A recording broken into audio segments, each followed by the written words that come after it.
Bapak-bapak, ibu-ibu, saudara-saudara sekalian, Assalamualaikum warahmatullahi wabarakatuh. Malam ini topik kita masih lanjutan topik yang lalu tentang kepercayaan kepada hari akhir. Kita sudah bicara banyak menyangkut itu, tapi masih ada beberapa yang saya rasa perlu kita ketahui. Saya pernah katakan atau tidak, saya lupa. Ilmu tidak bisa menciptakan iman. Ilmu tidak bisa menciptakan iman. Karena itu ada orang yang tahu tapi tidak percaya. Ada orang yang tidak tahu tapi percaya. Ya.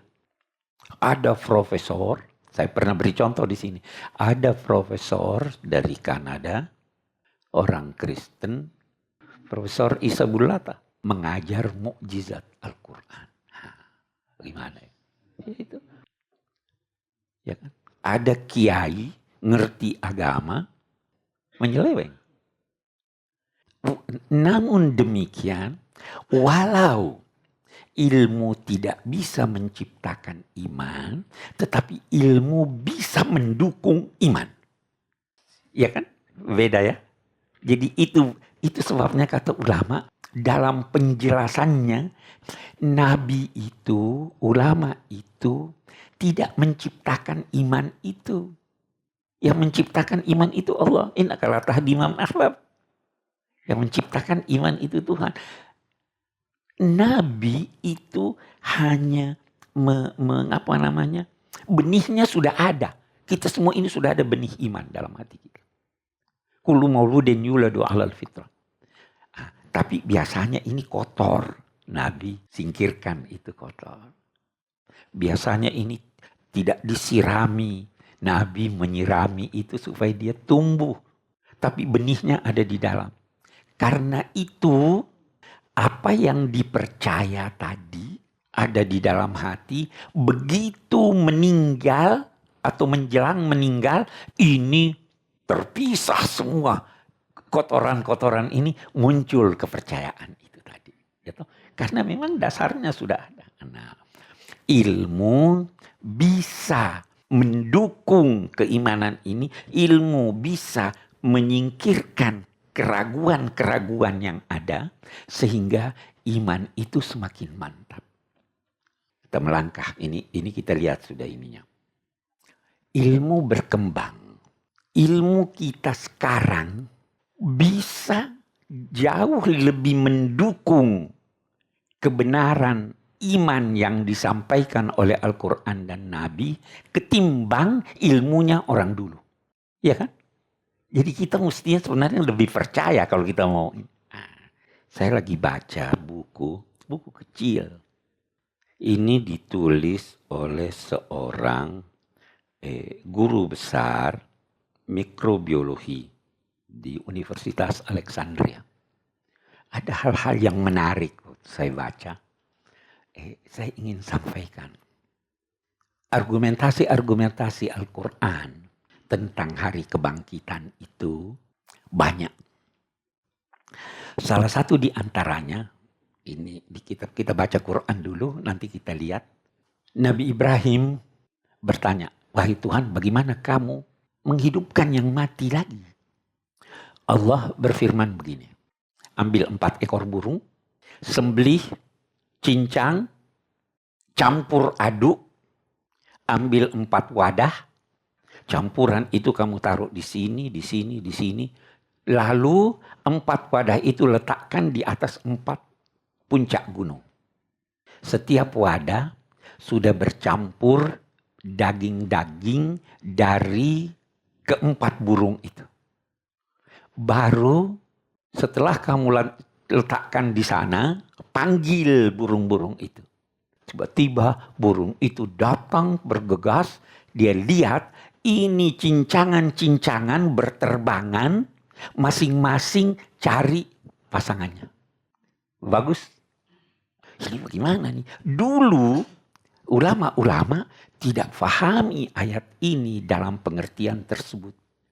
Ada yang dia bilang itu tidak dicincang, tidak di ini. Nah, kita mau baca di sini. Ini bukan kiai yang tulis nih. Dan saya kira ini kalau dijelaskan oleh orang yang ahli akan lebih jelas. Dia katakan, saya baca argumentasinya ini. Dia itu bilang begini dulu. Jangan pernah beranggapan orang yang mati itu, jangan anggap semua dirinya sudah mati. Masih ada yang hidup. Benar enggak itu? Dia ambil contoh. Dulu orang-orang menilai orang yang mati itu adalah yang terhenti denyut jantungnya. Ya kan? Tapi dia bilang, dalam kenyataan ada orang-orang yang sudah terhenti denyut jantungnya. Masih setelah ditekan-tekan dadanya, dia hidup lagi. Itu sebabnya definisinya kan berubah sekarang.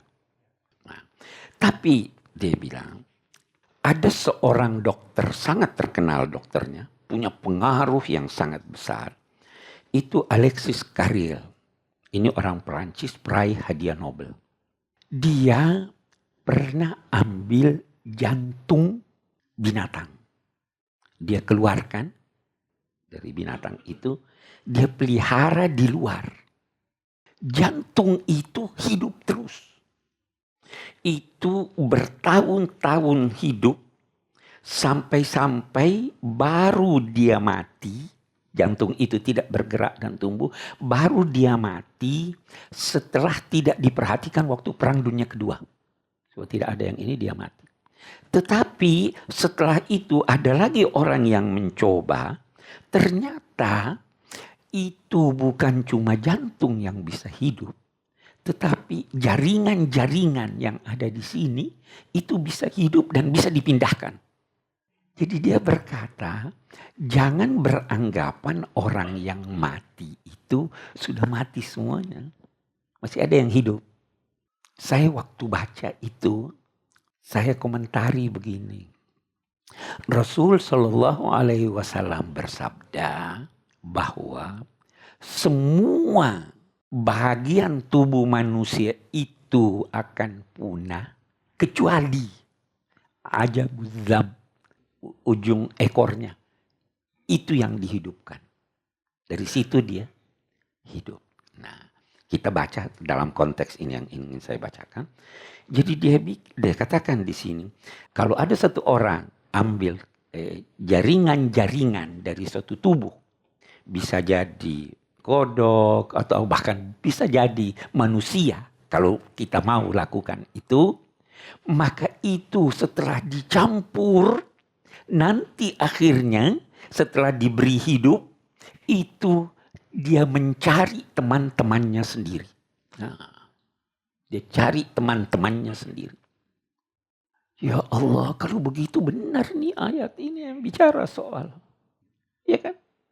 Benar itu ayat. Kalau Tuhan beri ini, coba dia bercampur, dia cari. Ini sudah dibuktikan. Kita waktu baca itu tidak perlu lagi memberi pemahaman metaforis seperti itu. Bahkan ini, di sini banyak sekali cerita tentang itu. Ini judul bukunya Limadza Namut. Kenapa kita itu mati? Jawabannya singkat, kita mati supaya kita hidup. Kita mati supaya kita hidup. Oke. Dia ada jelaskan di sini. Ini sengaja saya beri mukaddimah ini karena kita akan berbicara kalau kita pakai logika kita yang boleh jadi bukan ahli di bidang lain. Oh, ini tidak masuk di akal. Saya pernah menonton di TV, mungkin bapak-bapak pernah tonton, penelitian menyangkut mumi-mumi Mesir. Dr. Bukai, seorang Perancis itu, dia punya buku ada Al-Quran dan sains modern itu. Dia ikut meneliti. Dia bisa tahu apa sebab kematian Fir'aun. Dia bisa, penelitian bahkan bisa tahu dengan mengambil sedikit dari jasad ini tadi, dia bisa tahu apa makanan terakhir yang dimakan. Ya kan? Oke. Di sini dia katakan bisa jadi suatu ketika. Ini dia tulis sekian tahun yang lalu. Bisa jadi suatu ketika kita mengambil jaringan dari satu manusia. Lalu kita perbanyak di luar. Sehingga bisa sebanyak mungkin. Dan manusia ini bisa berada di sekian banyak tempat. Walau dia asalnya tadi cuma satu. Jadi dia bilang, agamawan nih yang bilang, kalau begitu tidak mustahil yang mati ini dihidupkan lagi. Terlalu banyak bukti-bukti itu. Nah, jadi sewaktu kita membaca ayat-ayat Al-Quran yang berbicara tentang hari kebangkitan, kita sekarang bisa jauh lebih paham daripada orang-orang dulu. Kalau orang dulu percayanya boleh jadi ini kan hadis Nabi, ini hadis sahih ini. Percaya. Kita sekarang bisa lebih menguatkan itu. Sama halnya ini nanti tangan akan bicara. Ya kan? Kalau kita bahas soal penimbangan amal.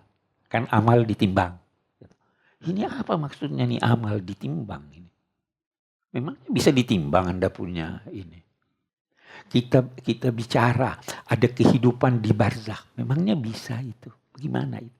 Itu semua dengan perkembangan ilmu bisa dicerna sehingga keimanan kita yang tadinya boleh jadi hanya sangka baik pada ustadz. Ya, keimanan kita boleh jadi hanya karena sesuai dengan binaan orang tua sejak kecil. Itu bisa lebih kuat dengan adanya argumentasi yang didukung oleh ilmu pengetahuan. Oke. Sekarang saya mau masuk dalam rincian. Yang pertama, Anda harus percaya bahwa ada hidup setelah kematian. Hidup setelah kematian itu bermula hidup di kubur, semua hidup. Lalu ada kebangkitan, lalu ada perhitungan, lalu ada penimbangan amal, lalu ada jembatan, lalu ada sorga. Itu Anda harus percaya. Itu mutlak percaya. Orang yang mati sekarang berada dalam kubur atau di alam barzakh, Anda harus percaya itu. Yang berkata dia tidak hidup, tidak benar. Dia ada di sana. Yang berkata dia sudah tidak ada, tidak benar. Dia masih ada. Kita masuk rincian sekarang. Kita masuk rincian. Oke. Betul ada mungkar nakir. Rincian. Mau percaya silahkan. Tidak percaya tidak apa-apa. Tapi kita mau melangkah sekarang dengan perkembangan ilmu.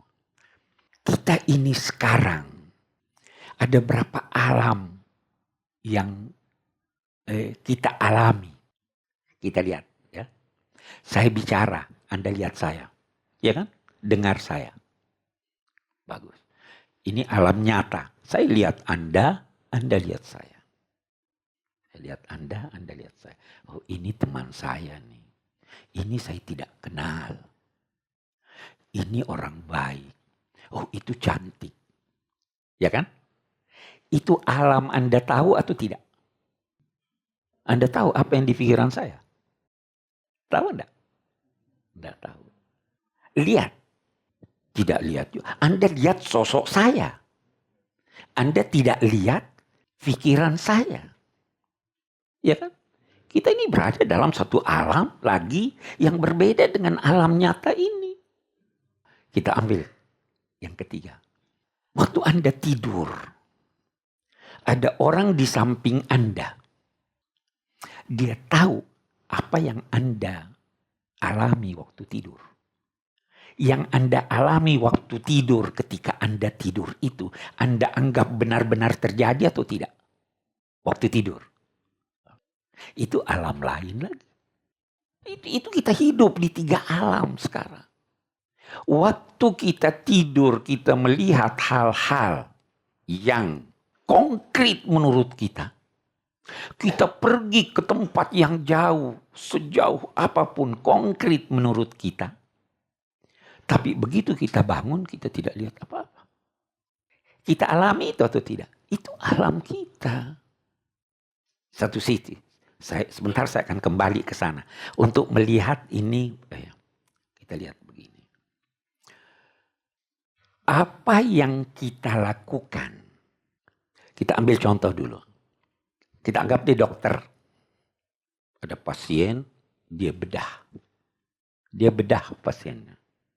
Niatnya bisa jadi mau menyembuhkannya. Bisa jadi juga dia justru mau mencelakakannya. Anda bisa bedakan. Ini dia bermaksud baik atau buruk. Anda tidak bisa. Wujud dari niatnya itu ada. Tetapi kita tidak lihat. Yang kita lihat adalah dia bedah dan lain-lain sebagainya. Tapi niatnya kita tidak tahu. Itu ada wujudnya. Wujudnya kita tidak bisa lihat. Tapi ada wujudnya. Nah, waktu kita mati itu, wujud itu nampak. Nah, itu yang ulama katakan, yang percaya mungkar nakir itu sebenarnya amal Anda. Amal Anda yang nampak. Waktu kita tidur, hubungan badan dengan jiwa berpisah, tapi pemisahan yang tidak total. Buktinya apa? Itu ibu-ibu yang paling banyak.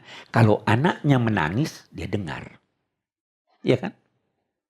Banyak orang tidur yang nyenyak tidurnya, hiruk pikuk di sampingnya dia tidak dengar. Hubungan antara jiwa dengan badan berpisah, tapi belum pemisahan total. Sehingga apa yang terlihat waktu mimpi itu masih perlu lagi untuk ditakbirkan, untuk dijelaskan. Ini maksudnya begini, maksudnya begini. Dan apa yang kita lihat waktu mimpi itu dan yang dijelaskan takbirnya, itulah yang terjadi dalam kehidupan nyata. Ya, berapa hari yang lalu saya dengar di TV ceramah bagus. Dia bilang, itu mimpi, dia bilang ada dua cara penyampaian.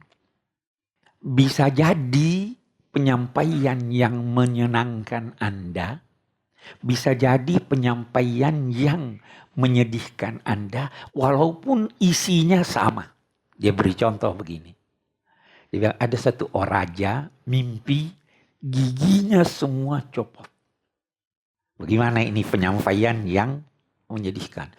Dikatakan, semua keluarga kamu akan meninggal.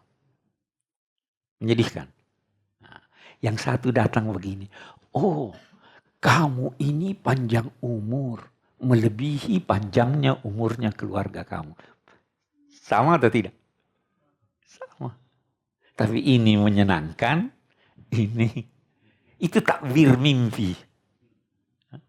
Ada orang yang berkata, Nabi salah sehingga diluruskan oleh Allah. Kita jangan berkata begitu.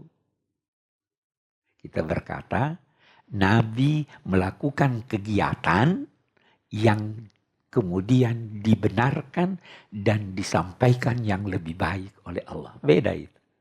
Ya kan? Oke. Jadi mimpi sebenarnya gambaran dari sesuatu yang wujud, yang kita alami nanti di luar, itu mimpi. Dan mimpi itu terjadi di alam tidur. Waktu orang sudah mati, itu lebih jelas. Hampir tidak membutuhkan takbir lagi. Kita punya amalan ini ada wujudnya. Itu sebabnya Nabi bersabda, Al-Quran bahkan berkaitan dengan melempar isu rumor, memaki orang, menggunjing, itu dianggapnya makan daging saudara sendiri. Jadi wujudnya begitu. Ya kan? Itu wujud ini dipertunjukkan kepada Nabi waktu Mi'raj. Di luar alam kita ini. Itu begitu. Jadi uraian-uraian Al-Quran yang berkaitan dengan hari kemudian tidak bisa Anda analogikan dengan keadaan sekarang. Tidak bisa. Karena alamnya berbeda. Anda berada di satu alam yang berbeda. Jadi itu menyangkut semua ini.